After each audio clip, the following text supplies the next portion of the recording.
ലാലേട്ടന്റെ കഥാപാത്രം അഹമ്മദ് അലി, മമ്പറത്ത് അഹമ്മദ് അലി. മമ്പറക്കൽ അഹമ്മദ് ഹാജി.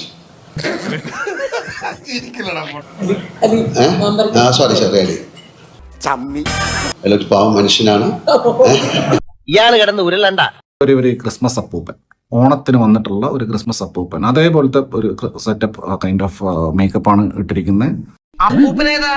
ഞാൻ ക്രിസ്മസ് അപ്പൂപ്പൻ. വിഷുവിന് ക്രിസ്മസ് അപ്പൂപ്പനോ? വിശ്വാസം അല്ലെങ്കിൽ നിന്റെ അപ്പൂപ്പൻ. ഇറങ്ങി പോടാ പാട്ടി.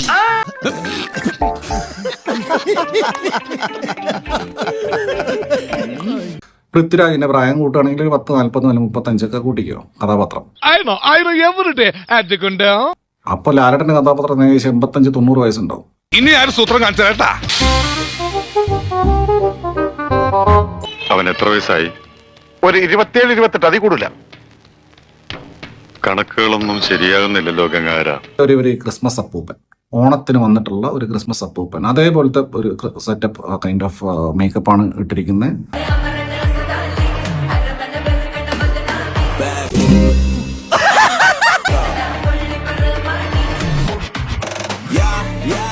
പറ്റില്ല, എന്നിട്ട് പോവാൻ നോക്കണം കേളവൻ. ഈ പ്രത്യേകിച്ച് ഒന്നും തോന്നിയില്ല ലാലേട്ടൻ വന്ന സമയത്ത്. കാരണം ഇതെത്ര നാളായതൊരു ഈ പരിപാടിനെ കാണിച്ചുകൊണ്ടിരിക്കുന്നത്.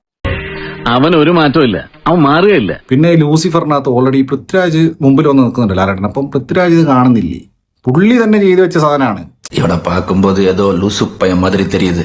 ലൂസിഫറിൽ അവസാനം ലാലേട്ടൻ വരുന്നല്ലേ, ആ ഒരു വെതർ വരെ മഞ്ഞൊക്കെ ഇങ്ങനെ പാറുക, എന്നിട്ട് ലാലേട്ടൻ എങ്ങനെ വരിക.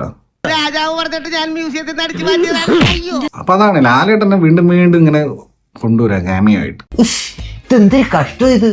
പിന്നെ എന്താ ലാലേട്ടനെ ഇപ്പം സീനിയർ മാൻഡ്രേക്കിൽ കൊണ്ടുവന്നു കഴിഞ്ഞാലും ലാലേട്ടൻ കണ്ട ആൾക്കാർ കൈയടിക്കും ഫസ്റ്റ് ഡേ. അത് യാതൊരു തർക്കമില്ല.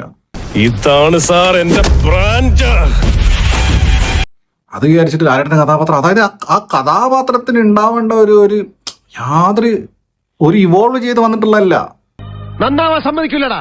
ലാലേട്ടൻ ഇപ്പൊ അടുത്തിലുണ്ട്. അപ്പൊ അവസാനം ഒരു സ്റ്റാറ്റസ് ഇടാനോ അല്ലെങ്കിൽ ഇവർക്ക് പ്രൊമോട്ട് ചെയ്യാനോ വേണ്ടിയിട്ട് മാത്രമുള്ളൊരു സാധനം. മുതലെടുക്കണേണ സജി കൊതിയുണ്ടാടാ. സോ ഒരു വളരെ മോശം ഒരു സ്ക്രിപ്റ്റിനകത്ത് അങ്ങനെ പറയരുത്. കുറേ പൈസ ഇൻവെസ്റ്റ് ചെയ്തിട്ടുള്ള, കുറേ ആർട്ടിസ്റ്റുകൾ അഭിനയിച്ചിട്ടുള്ള, കുറേ ക്യാമിയോസ് കൊണ്ടുവന്നിട്ടുള്ള ഇതിന്റെ സീക്വല് പോയിട്ട് ഇത് തന്നെ കണ്ടു തീർക്കാൻ പെട്ട പാട്. മുതലാളി, ഞാൻ ഉപദേശിക്കുന്നു കരുതരുത്. മുതലാളി ഒരു ചെത്തിയാണ്. മമ്പറക്കൽ അഹമ്മദ് ഹാജി. മമ്പറക്കൽ അഹമ്മദ് ഹാജി. അറിയില്ലെങ്കിൽ ചോക്കേണ്ട ചേട്ടതൊക്കെ. സോറി അലി. പോയി, ഇവിടുത്തെ പണി പോയി.